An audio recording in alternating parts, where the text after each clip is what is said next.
All right, explorers, story time. Row!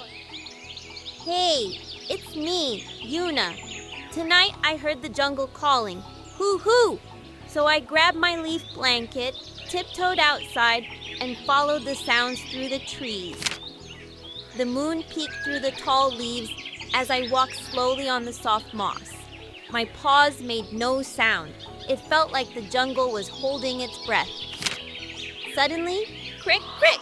I saw glowing eyes, but don't worry, it was just a tiny tree frog jumping onto a branch. He looked at me and whispered, "Follow me."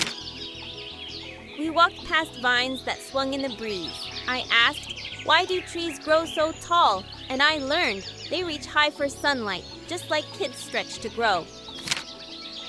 I saw a line of leafcutter ants, all carrying green pieces. I giggled and said, "It's like a tiny parade. Ants work together. No yelling, just teamwork. So cool." The air smelled like wet flowers. I heard owls going hoo-hoo and monkeys yawning in the trees. I found a cozy spot under a giant leaf, soft like a pillow. The tree frog curled nearby, and I curled my tail around me like a sleepy spiral. My eyes blinked slower. Fireflies blinked above like tiny lanterns. The jungle music turned quiet, just the hush of leaves and soft pitter-pats from far away. "Good night, jungle," and the jungle whispered back, "Shh.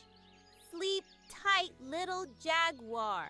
I smiled, and with one soft sigh, I was fast asleep.